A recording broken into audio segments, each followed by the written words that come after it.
My name is Clarence Bishop. I'm 72 years old, and I'm a retired structural engineer. I thought the foundation of my own family was solid, built to last. I was wrong. When my daughter screamed that she wasn't my servant just days after a surgery I paid for left me helpless in my own home, I thought I had hit rock bottom.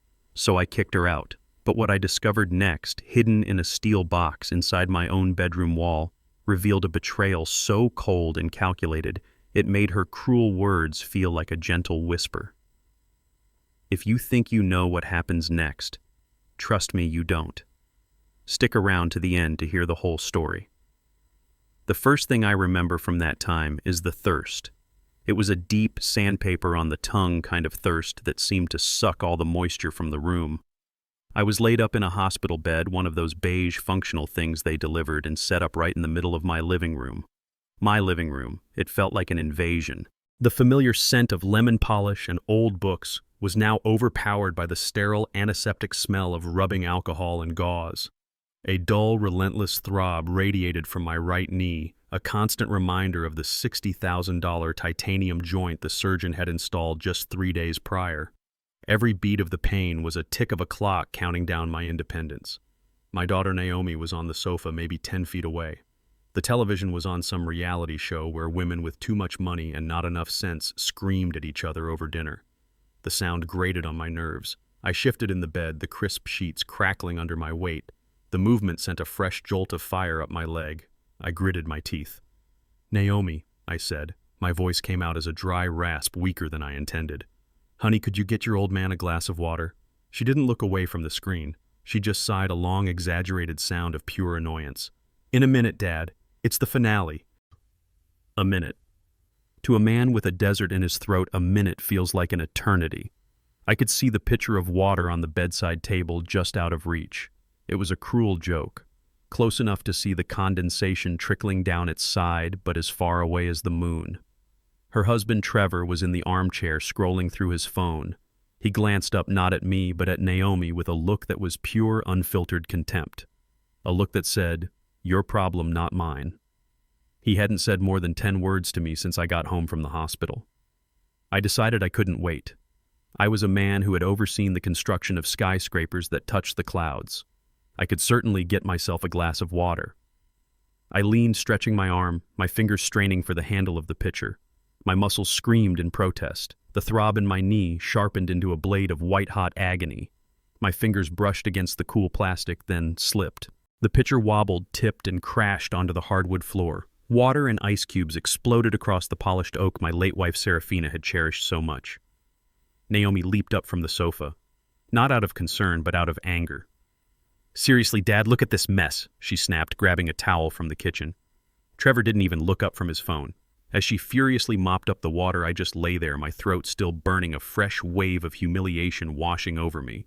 It was in that moment I realized I wasn't a father recovering in his own home. I was an inconvenience, a piece of furniture that had suddenly become troublesome. A few days later, the thirst was replaced by a different kind of fire. Swelling. The doctor had been clear. "Keep that knee elevated and iced clay, 20 minutes on, 20 minutes off. Don't slack on it." The pain was a persistent, angry beast, and the ice packs were the only things that could tame it. I had just finished a 20-minute session, and the refrozen pack was waiting in the freezer. Trevor was walking through the living room, heading for the patio door. "Trevor," I called out, trying to keep my tone even. "Could you grab me that ice pack from the freezer?" He stopped his hand on the door handle and turned his head slowly. He didn't look at me, but at his wife. "Naomi," he said, his voice flat, "your dad needs his ice. It's your turn." My turn, I thought. Since when did caring for your father become a chore to be divided up like washing dishes or taking out the trash? Naomi was on her laptop at the dining table, typing furiously. She slammed the screen shut. The sound echoed in the silent room. She stood up her chair, scraping harshly against the floor, and marched over to my bedside. Her face was a mask of resentment, her eyes blazing. And then she said the words that shattered the last remaining pillar of the world I thought I knew. "Oh my God, Dad, stop it!" she shouted, her voice shaking with rage. "Just stop. We have our own lives to live. We are not your servants." The word hung in the air between us. Servants. It ricocheted off the walls, off the family photos on the mantle, off the memory of my wife. My mind went blank for a second, then a torrent of thoughts flooded in a silent, furious rebuttal that never passed my lips. Servants, I paid for this surgery, $60,000 out of my own retirement savings because your insurance wouldn't cover the best surgeon. Servants, I let you and your deadbeat husband move into this house 3 years ago when his latest brilliant startup went belly up, leaving him with $50,000 in debt that I paid off. I paid it off just like I paid off the two before that. This house, the house I built with your mother, is paid for. The property taxes, they come out of my account every year. The $600 grocery bills every week, filled with organic vegetables and expensive cuts of meat that I can't even eat on my new diet. That's me. The financing on Trevor's shiny white BMW parked in my driveway because he needed to project an image of success. That's my signature on the loan documents. The $1,500 monthly tuition for my granddaughter Maya's private art school. I write that check every single month without fail. I had poured my life, my sweat, and my savings into a foundation for my family. And now, as I lay here broken and in pain, my own daughter stood over me and called herself a servant for being asked to fetch a bag of frozen peas from the freezer. The sheer breathtaking audacity of it stole my breath. I looked past her at the photograph of Serafina on the wall. She was smiling, her eyes full of the light that I had fallen in love with 50 years ago. What would she think if she could see this? For a moment, the grief and the anger were so overwhelming I thought I might choke on them. But then something inside me shifted. A switch flipped. The hurt, the shock, the sadness. They receded, and in their place a cold, hard clarity settled in my bones. I was an engineer. I spent my life analyzing stress points, identifying weaknesses in a structure, and calculating the precise force needed to make a change. The structure of my family was fundamentally flawed. It was compromised, unstable, and heading for a catastrophic failure. And I had been ignoring the warning signs for years. No more. I looked back at Naomi, her chest still heaving with indignation. I didn't raise my voice. I didn't argue. I just met her furious gaze and said in a voice that was eerily calm, "All right." Just that one word. It wasn't an apology. It wasn't a surrender. It was an acknowledgement, an agreement. She seemed thrown off by my lack of reaction. She expected a fight, tears, a plea for forgiveness. She got none of it. She just stood there for a moment looking confused, then muttered something under her breath and stormed out of the room. Trevor had already slipped out onto the patio, making himself scarce as always. That night's sleep was a stranger. The pain in my knee was a dull background noise compared to the storm raging in my mind. The betrayal was a physical thing, a lead weight in my gut. But beneath the pain, something new was taking shape. A plan. It wasn't born of anger or a thirst for petty revenge. It was born of necessity. It was a blueprint for a demolition and a reconstruction. I lay there in the dark listening to the hum of the refrigerator and the distant sound of traffic, and I began to make calculations. I started with the foundation, the house, the assets, the accounts, every wire, every beam, every nail of the financial structure I had built, and which they now took for granted.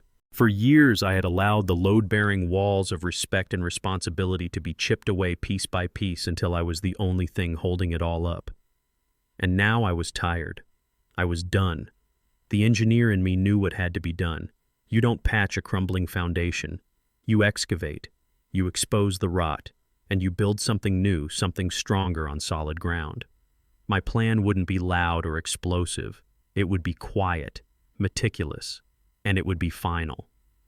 As the first gray light of dawn crept through the blinds, I felt a sense of peace I hadn't felt in years. The pain in my knee was still there, but the fog in my mind had lifted. I knew exactly what I had to do. The demolition was about to begin. The first step was the hardest. It was a journey of 10 feet from the prison of the hospital bed to the worn leather armchair where my laptop sat silent and waiting. It might as well have been 10 miles. Every muscle in my body protested. My unoperated leg felt weak and shaky from days of disuse, and the operated one, well, that was a symphony of agony conducted by a madman. I started by sitting up a maneuver that took a full 5 minutes and left me panting, sweat beading on my forehead. Naomi and Trevor were out, having announced they were going to the mall to get some air. I knew what that meant. They were going to spend my money to escape the inconvenience of my presence. The irony was a bitter pill. I used the grab bar the hospital had installed to haul my torso upright, my teeth clenched so hard I was surprised they didn't crack. My right leg encased in its brace felt like a foreign object, a concrete pillar I was somehow tethered to. I swung my good leg over the side of the bed, planting my foot firmly on the floor. I could feel the cool wood, a small, solid anchor in a sea of pain. Now for the hard part. I reached for my walker, the aluminum frame cold beneath my trembling fingers. Pushing myself up was a battle of wills. My knee screamed a piercing electric shock that traveled all the way up my spine and exploded behind my eyes. I saw stars.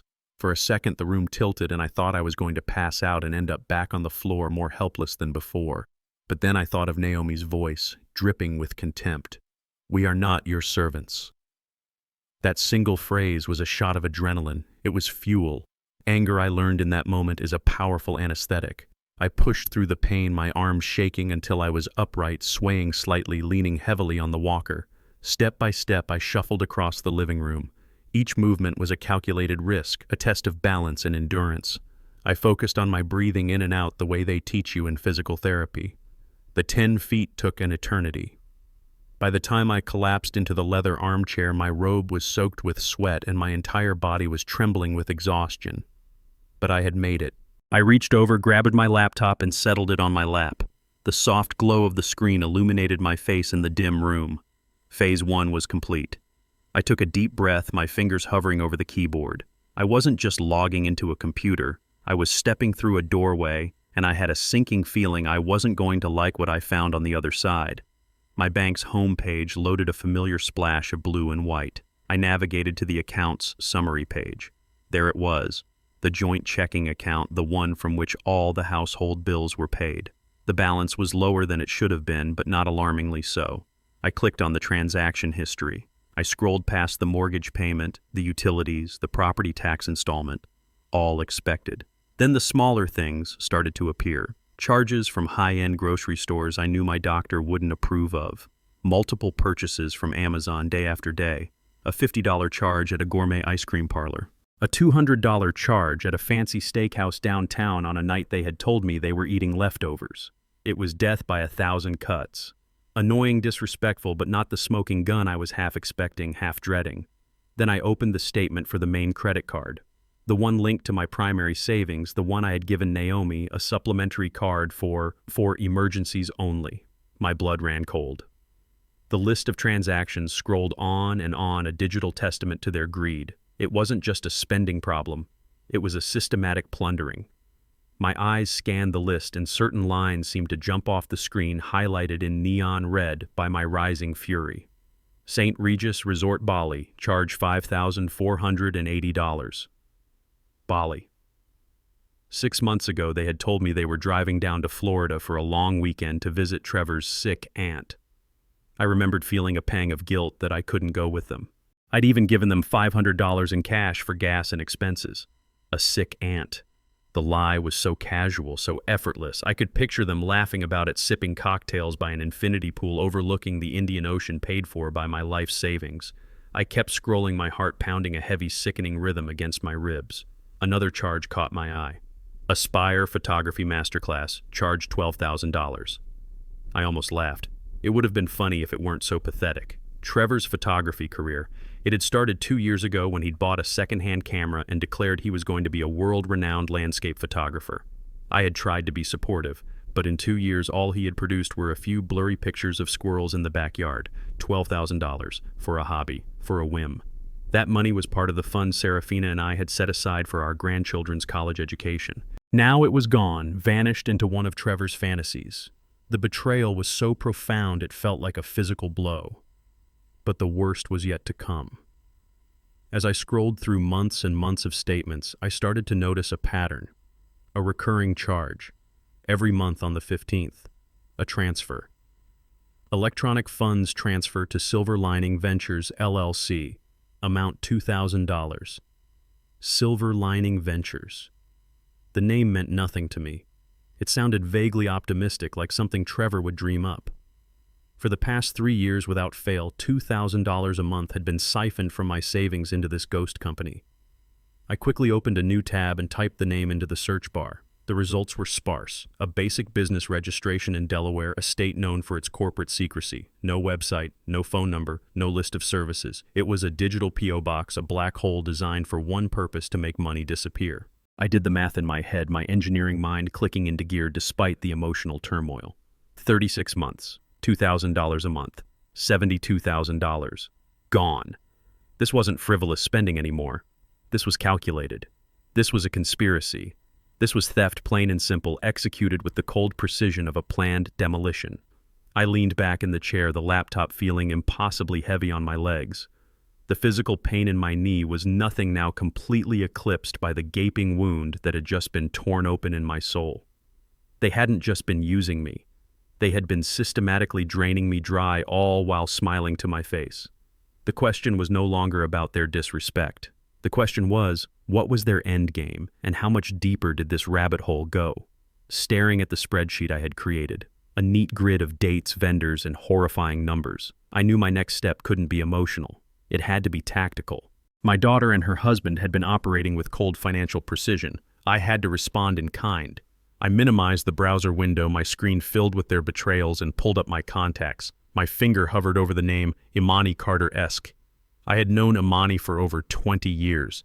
She had handled the legal work for my engineering firm, drafted my will after Serafina passed, and had always been a bastion of sharp, no-nonsense competence. Taking a steadying breath, I pressed the call button. She answered on the second ring, her voice as crisp and clear as I remembered. Imani Carter. Imani, it's Clay Bishop, I said, my own voice sounding steadier than I felt. Clay, it's good to hear from you, though. I hope everything is all right. There was a warmth in her voice, but it was underlined with the efficiency of someone who knows time is money. I decided to cut straight to the point. I need some legal advice, Imani. I need to know the exact letter of the law process for evicting family members from my primary residence here in Fulton County. There was a brief pause on the other end of the line. It was just a second, but in it I could hear her processing the implications. She didn't ask why. She didn't pry or offer condolences. She simply switched into professional mode. All right, Clay, she said, and I could hear the faint clicking of a keyboard in the background. In Georgia, since they are family members living with you without a formal lease agreement, they are considered tenants at will. You cannot simply change the locks. You must provide them with a formal written notice to vacate, giving them a minimum of 30 days to leave the premises. It should be delivered formally, either by certified mail or served in person with proof of delivery. Her voice was a calming, authoritative force in the midst of my emotional chaos. She was giving me a procedure, a blueprint. I want to proceed. I said the words feeling heavy and final. I want the notice to be as ironclad as possible. I understand, she replied. I'll draft a notice to quit. It will be firm, professional, and legally binding. I'll need their full legal names. I can have it ready by tomorrow morning, and I can arrange for a process server to deliver it. That way there can be no dispute that they received it. Do it, I said, a wave of relief washing over me. I had an ally, a professional. This was no longer just a painful family drama. It was now a legal proceeding. Thank you, Imani. Send me the bill. We'll sort that out later, Clay, she said, a hint of warmth returning to her voice. Just take care of yourself. We hung up, and I stared at the phone. The first gear of my new reality had just been engaged. The next call was for a more practical matter. The 30 days notice was a starting gun. I needed to be ready for the moment they were gone. First on the list was reclaiming the physical security of my home. I needed a locksmith, a good one, and for that, I knew exactly who to call. I scrolled through my contacts and found the number for Leon Washington. Leon and I went back 40 years. We met on a construction site in downtown Atlanta and had been friends ever since. He was a master contractor, retired now. Like me, a man whose opinion on anything from concrete mixtures to fishing lures I trusted implicitly. He answered with a familiar, booming laugh. Clay Bishop. Don't tell me you're calling to come out of retirement and build another skyscraper. I chuckled, the sound feeling foreign after the tension of the last few days. Not a chance, old friend. I'm calling because my body is reminding me exactly why I retired. How are you doing, Leon? We spent a few minutes catching up, the easy back and forth of old friends, a soothing balm on my raw nerves. We talked about his grandkids, my physical therapy, and the sorry state of the Atlanta Falcons. Finally, I got to the point. Listen, Leon, I'm planning on changing out all the locks at the house, top to bottom. Know anyone you'd trust? Absolutely, he said without hesitation. Got a guy Mike, he's an artist with locks. I'll text you his number. Changing the locks, huh? Finally getting serious about security. You could say that, I said carefully. Just feel like it's time for an upgrade. Well, it's about time, Leon boomed. Especially with that monster safe you put in. I told Trevor when he called me over for that job, I said, a safe like that is great, but it doesn't mean a thing if they can just walk in the front door. The world stopped. My breath caught in my chest, and the phone suddenly felt like it weighed 100 pounds. A monster safe. He told Trevor. I must have been silent for too long because Leon's voice softened. Clay, you still there? I forced myself to speak, my voice coming out strained. Yeah, I'm here. Just a muscle spasm in my leg. A lie. The spasm was in my soul. That's safe. It's been a while. My memory's a little foggy since the surgery. I was fishing, praying he would take the bait. Huh, tell me about it. Leon laughed. It was last spring. Trevor called me, said you wanted a big, heavy-duty fireproof safe installed in your master bedroom closet, recessed into the wall. Said it was a surprise for Naomi. He needed me to come over and frame out the opening, add some support studs to handle the weight. It was a hell of a job hiding the seams with the drywall. He had the safe delivered himself. Said you wanted it to be discreet. Every word was a hammer blow, a secret, a heavy-duty safe, in my closet, installed by my best friend who thought he was doing me a favor. A cold, creeping dread far worse than anything I'd felt looking at my bank statements began to snake its way up my spine. The money, that was one thing. Greed I could almost understand. But this was different. This was a conspiracy of another order entirely. This was covert, planned, deceitful on a level that defied comprehension. I managed to keep my voice steady, thanking Leon for the locksmith's number and ending the call. I hung up and sat in the silence of the living room, the glow of the laptop screen casting long shadows on the walls. The financial records on the screen no longer seemed important. They were just a symptom of the disease. The real sickness, the real secret was hidden somewhere in the heart of my own home, locked away in a steel box I never knew existed. And I suddenly knew with a certainty that chilled me to the bone that whatever was inside that safe was the real reason for everything. The game had just changed. An hour passed, or maybe it was 2. I sat in the armchair, the laptop screen now dark, the phone silent in my hand. The house was quiet, but my mind was a construction site of chaotic noise. Leon's words echoed and re-echoed, each repetition chipping away at my composure. A safe, a secret safe, in my bedroom. The words felt foreign, impossible. Why would they do that?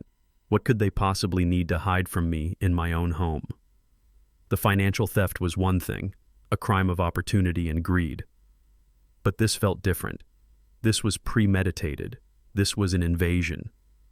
My engineering mind, the part of me that always sought logic and structure, couldn't find a foothold. I was trying to solve an equation with too many unknown variables. I needed a constant. I needed a fact. I needed a blueprint.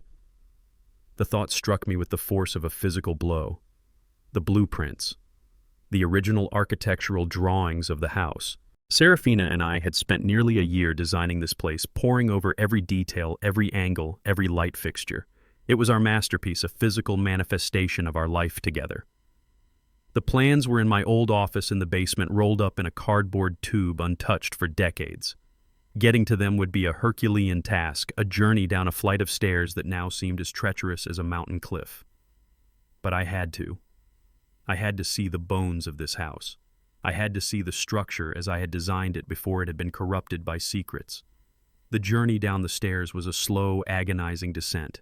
I went backwards, sitting on each step and lowering myself down my walker, clattering uselessly ahead of me. The air grew cooler, tinged with the familiar musty scent of old paper and cedar. By the time I reached the concrete floor, my knee was on fire and my arms ached from the strain. My office was just as I'd left it years ago, a time capsule of my former life. T-squares and rulers hung on the walls, and a thick layer of dust covered my old drafting table. In the corner behind a filing cabinet was the tube I was looking for. I dragged it out, the cardboard soft with age, and carried it to the table. My hands, unsteady from the exertion, fumbled with the plastic cap. I finally worked it free and gently unrolled the heavy vellum sheets. The sharp, clean scent of old ink filled my nostrils, a ghost of my past.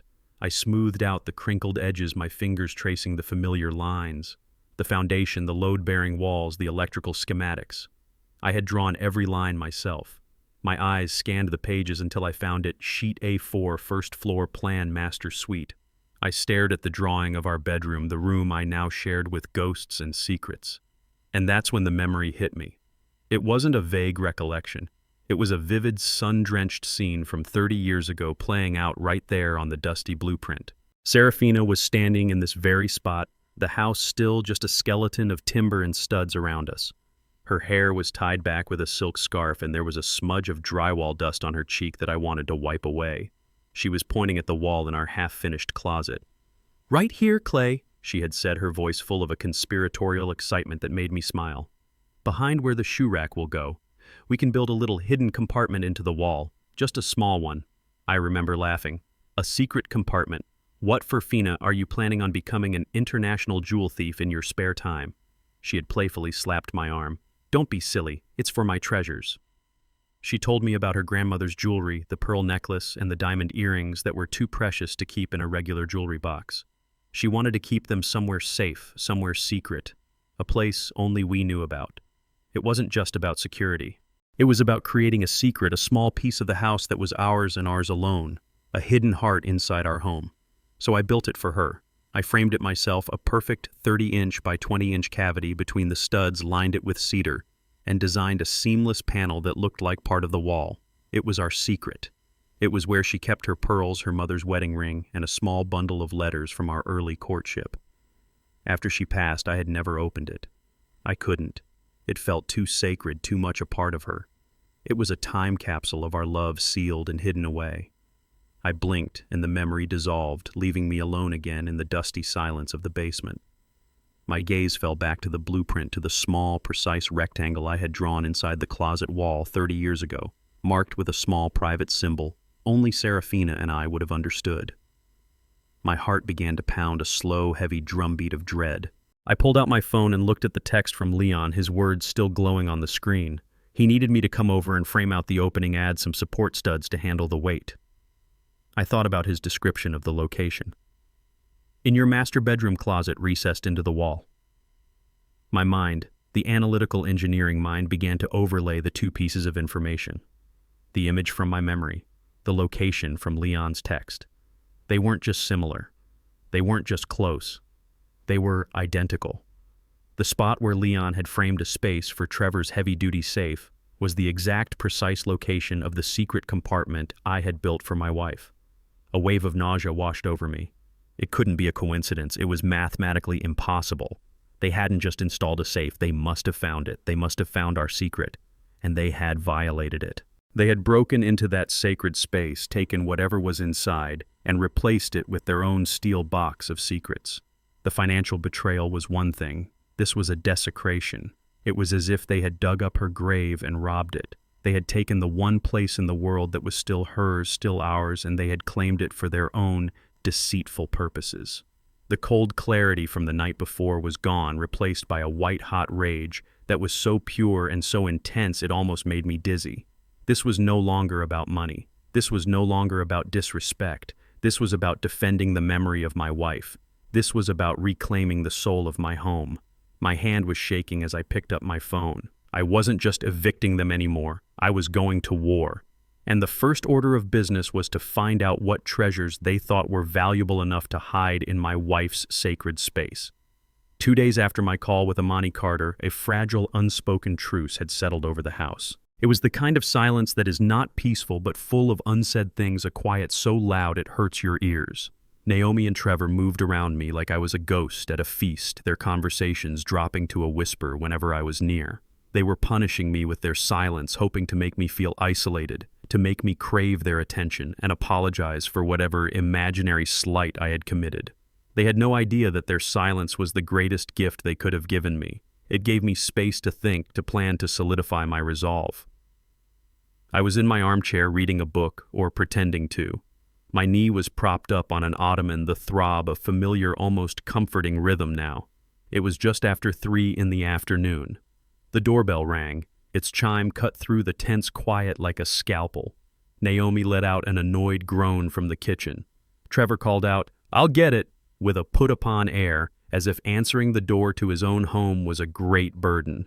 I heard the front door open, followed by a brief formal exchange of words. A man's voice, polite but firm, asked, "Are you Trevor resident at this address?" I heard Trevor's affirmative reply, and then the man said, "I have a legal document for Naomi Bishop.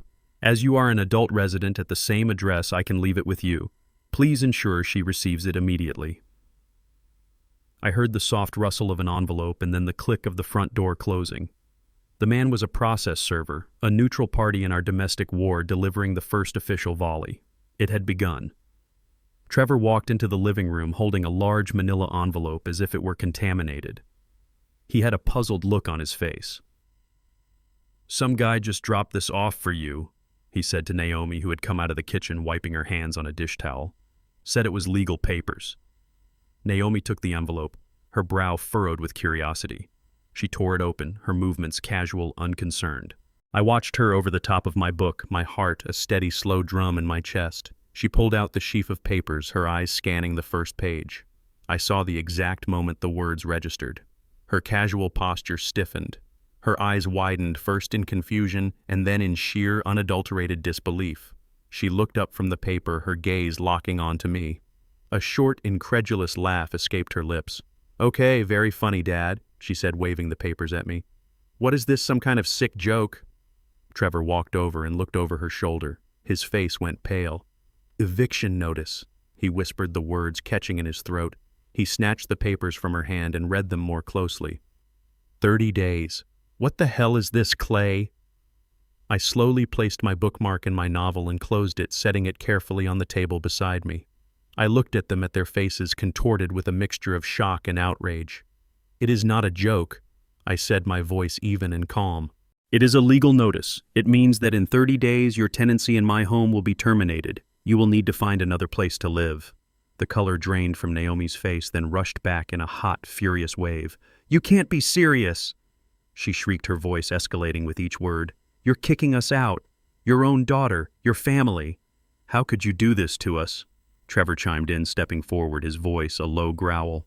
"After everything we do for you, we put our lives on hold to take care of you after your surgery."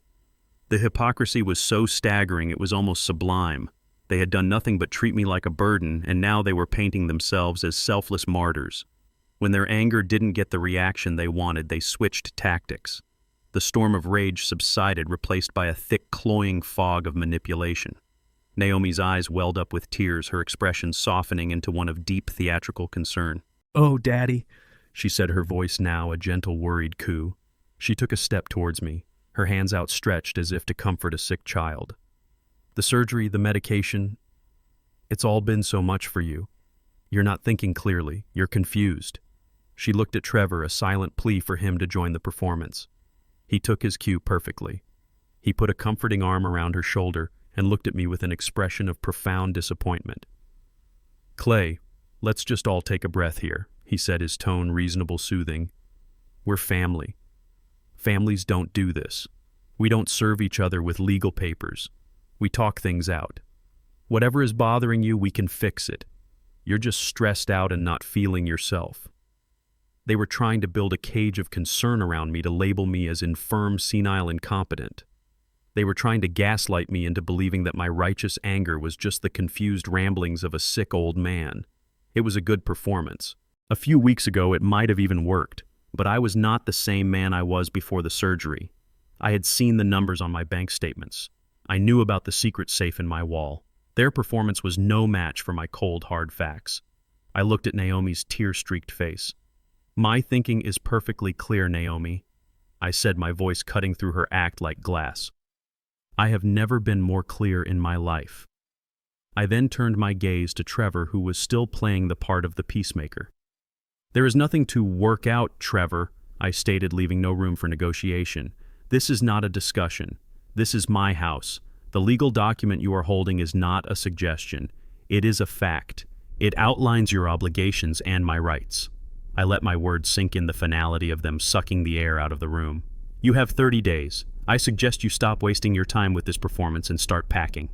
Naomi let out a sob, a mixture of fury and frustration.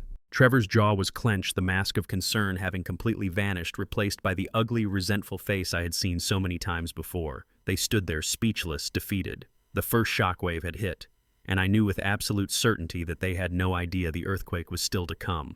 The 30 days began not with a bang, but with a series of quiet, deliberate clicks. The day after the notice was served, the house was thick with a toxic silence. Naomi and Trevor were trying to freeze me out, to punish me with their absence. They didn't understand. Their silence was my sanctuary. It was the quiet I needed to work.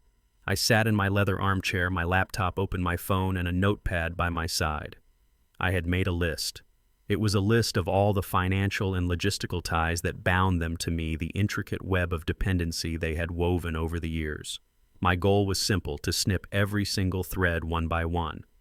I started with the credit cards. I called the company, navigated the automated menu, and finally got a human being on the line.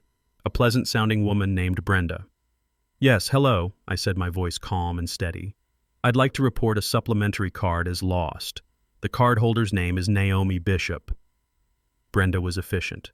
"Certainly, Mr. Bishop. I can cancel that card for you right now. Would you like me to issue a replacement?" "No." I said the word, feeling clean and sharp. "Do not issue a replacement. Please cancel her supplementary card from my account permanently." There was a brief pause. "Permanently? Yes, sir.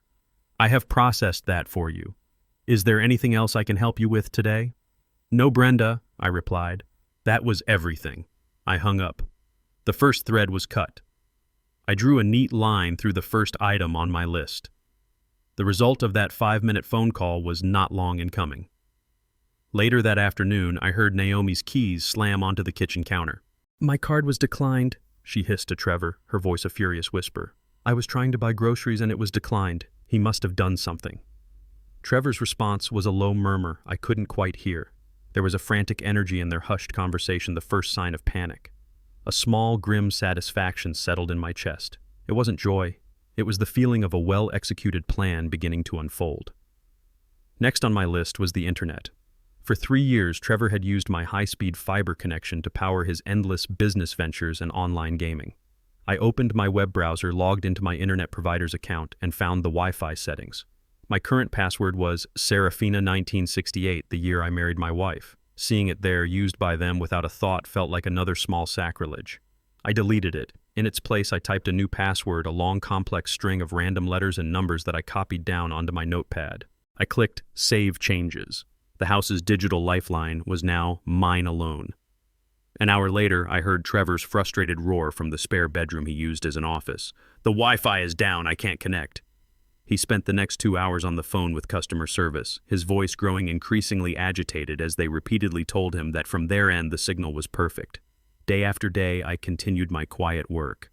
I logged into our family's streaming services, Netflix, HBO, all of them, and changed the passwords. The premium cable package was downgraded to the most basic local channels. The reality shows and sports channels they loved vanished overnight, replaced by public access and reruns. I called my auto insurance agent. "Yes, I'd like to make a change to my policy," I said.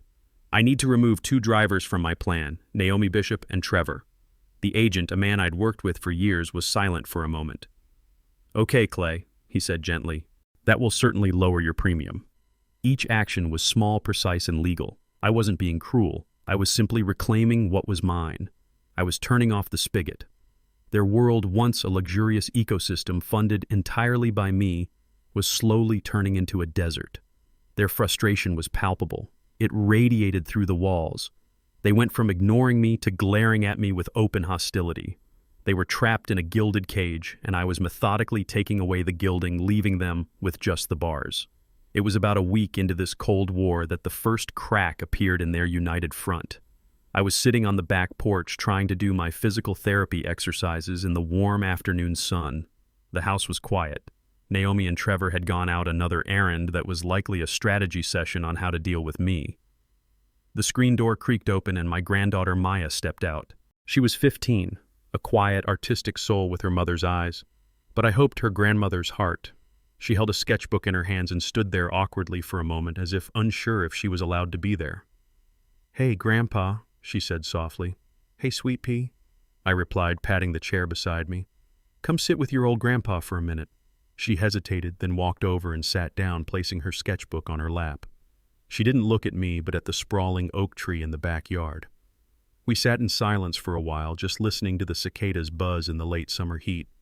Finally, she spoke, her voice barely a whisper. "Mom says you're not well, Grandpa. She says the doctors gave you medicine that's making you confused." Her words were a direct echo of the narrative Naomi had been trying to build, but coming from Maya, they weren't manipulative. They were a genuine question from a child trying to make sense of her world falling apart. I stopped my exercises and turned to face her, making sure she could see the clarity in my eyes. "Maya," I began, my voice gentle but firm, "I want you to listen to me very carefully. The doctors and the medicine are helping my knee get stronger, but my mind, sweet girl, my mind has never been sharper. I am not confused." I reached out and put my hand over hers. "I know this is hard to understand and it's not your burden to carry, but sometimes in a family things get unbalanced. People forget what's important, and sometimes one person has to make a very difficult decision to try and set things right again. What I am doing is not because I am sick. It is because I have to." I gave her hand a gentle squeeze. "This is between me and your parents. It has nothing to do with you. I love you more than words can say, and that will never ever change. You understand?" She looked up at me, her young face a mixture of relief and dawning understanding. She saw no confusion in my eyes. She saw determination. She nodded slowly, a single solemn gesture. "Okay, Grandpa," she whispered. She didn't say anything else. She just sat with me for another 10 minutes, a quiet, comforting presence. When she finally went back inside, I knew something important had happened. I had built a bridge over the toxic river that was flowing through my house. I had given her a different story to consider, and in this war of attrition, I had just gained the only ally that truly mattered. The 30th day dawned gray and humid, the air thick with unspoken resentment. The house had become a battlefield of passive aggression. Doors were left open, dishes were left in the sink, and a general air of sullen, childish rebellion permeated every room. They had tried everything in the preceding weeks, pleading shouting threats of legal action, which their lawyer likely told them were baseless. Nothing worked. My resolve was a granite wall they could not scale, and now they had run out of time. The moving truck they had rented, a small, sad-looking U-Haul, was a testament to their failure. They weren't moving into a new home. They were retreating to Trevor's parents' basement, a fact I had overheard during one of their many whispered, frantic phone calls. Their departure was not a quiet affair. Every box dropped onto the dolly was a percussion of their anger. Every piece of furniture scraped against the doorframe was a protest. They didn't speak to me. They didn't even look at me. Instead, they communicated through a series of venomous glares and pointedly loud sighs. Naomi directed the entire operation with a simmering fury, her face a thundercloud of indignation. Trevor, stripped of his bravado, was just a man going through the motions, his shoulders slumped in defeat. He looked smaller, less impressive, without the backdrop of my home and my money to prop him up. I watched from my armchair, a silent, immovable observer. I was the architect of their downfall, and I felt nothing but a profound sense of weary necessity. This was not an act of vengeance, it was a structural correction. As they carried out the last of their things, Naomi stopped in the doorway. She turned and finally looked at me, her eyes filled with a hatred so pure it was almost beautiful in its intensity. "You will regret this," she spat the words dripping with venom. "You will die old and alone in this house." I said nothing. I simply met her gaze until she was the one who had to look away. She turned and slammed the door behind her, the sound echoing through the suddenly empty house. The silence that followed was clean. It was the sound of peace.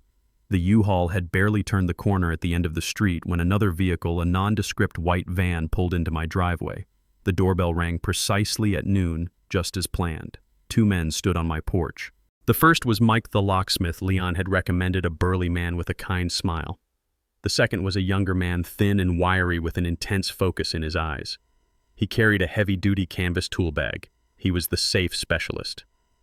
My new team had arrived. Mike got to work immediately, his movements efficient and professional. He replaced the locks on the front door, the back door, and the patio doors, handing me a set of new gleaming keys that felt like symbols of my reclaimed sovereignty. While he worked, the safe specialist, who introduced himself only as Ben, followed me upstairs. He walked into my master bedroom and I pointed towards the closet.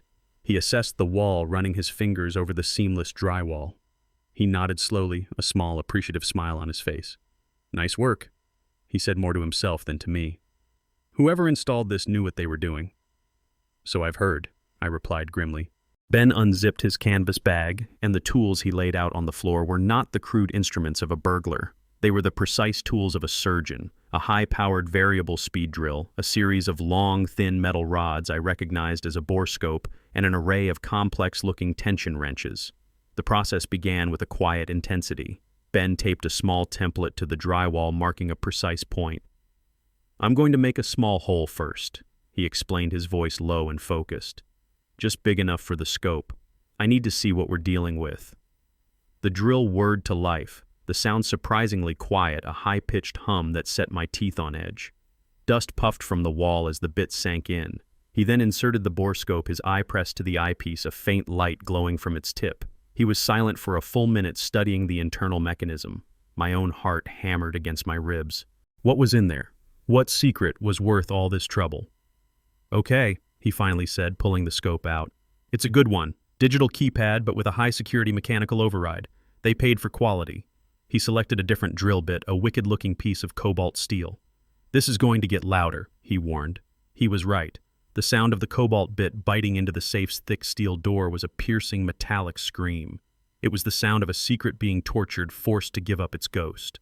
Tiny red-hot sparks flew from the hole, peppering the drop cloth he had laid on the floor. The smell of hot metal filled the air, sharp and acrid. Time seemed to slow down. Every second was stretched, filled with the grinding shriek of the drill. I stood in the doorway, my hand trembling slightly, leaning against the frame for support. This was the culmination of everything. The disrespect, the theft, the lies. The answer was on the other side of that steel plate. Ben worked with an artist's concentration, his entire being focused on the task. After what felt like an eternity, the drill broke through. He killed the motor, and the sudden silence was deafening.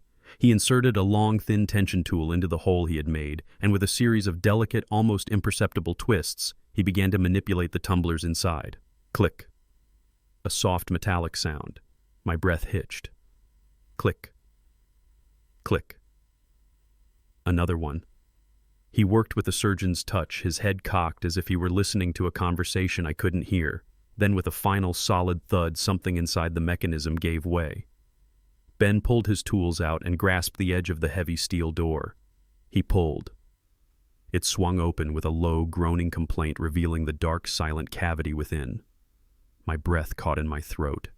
I stood frozen for a moment, staring into the dark, rectangular void that had been carved into my home and my history. Ben, the safe specialist, stepped back, giving me space. "It's open, Mr. Bishop," he said quietly. I nodded, unable to speak, and took a hesitant step forward. I peered inside. It wasn't full of cash or gold bars. It was something far more personal. Sitting right in the center of the metal shelf was a dark, polished cherry wood box inlaid with a delicate mother-of-pearl hummingbird. My heart seized. It was Seraphina's jewelry box, the one my father, a master carpenter, had made for her as a wedding gift. It was the box that had been kept in our secret compartment. My hands trembled as I reached in and lifted it out. It was heavier than I remembered, weighed down by more than just gold and gems. It was heavy with memories. I ran my thumb over the smooth, cool wood, a ghost of a touch from a lifetime ago. With a sense of profound dread, I lifted the lid. The familiar scent of cedar and his wife's faint, lingering perfume wafted out, a scent I hadn't smelled in years. It was a punch to the gut. Inside, nestled on the faded velvet lining, were her treasures. Her grandmother's pearl necklace, the diamond earrings I had bought her for our 25th anniversary, her mother's simple gold wedding band. They were all there, glinting in the dim light of the closet. The sight confirmed my worst fears. They had found our secret. They had breached our sanctuary and laid their greedy hands on the most sacred relics of my life with her. A wave of hot, furious grief washed over me. This was not just theft. This was a desecration of a memory. This was a violation of the deepest, most personal part of my soul. I closed the lid, a final definitive click echoing in the small space. The confirmation of their sacrilege was painful, but as I placed the box gently on the bed, I saw that it had been resting on something else inside the safe. A thick manila folder. My blood ran cold. The jewelry was a crime of sentiment, of greedy, grasping desire. But a folder full of documents, that felt different. That felt calculated. That felt like a plan. I reached back into the safe and pulled it out. It was unmarked. I sat on the edge of my bed, the jewelry box beside me, and opened the folder. The first document on top made the air leave my lungs. It was a legal form full of dense boilerplate language, but I recognized the title at the top, immediately: Durable Power of Attorney.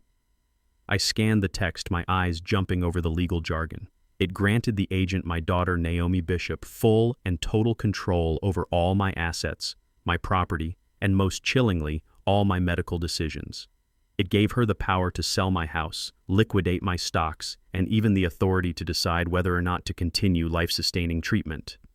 And there at the bottom on the signature line was a pathetic, clumsy attempt to forge my name. The C in Clarence was too round, the B in Bishop too shaky.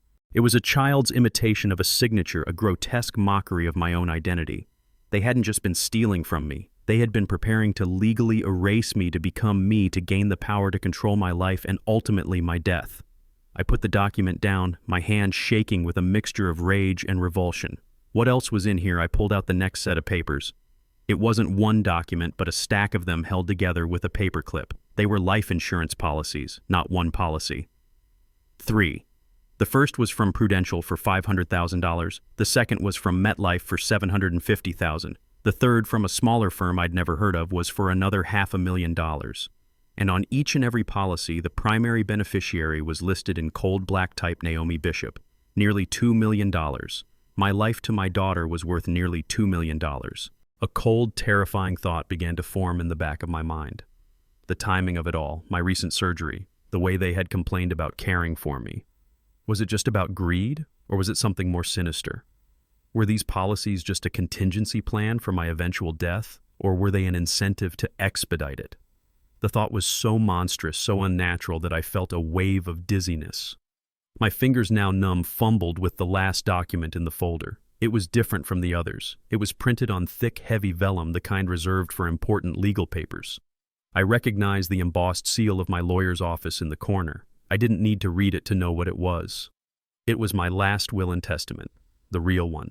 The one I had drafted with Serafina years ago, the one that divided my estate fairly, that set up a trust for Maya's education, that left a significant donation to the hospital where my wife had spent her final days. The will I had placed inside our secret cedar-lined compartment for safekeeping. They had stolen it. They had stolen my final wishes, my legacy, and the purpose was brutally clear. They had stolen my real will so they could replace it with a forged one, a document that would undoubtedly leave everything to them, cutting out my granddaughter, cutting out my charities, cutting out the last vestiges of the life I had built with my wife. I dropped the folder onto the bed.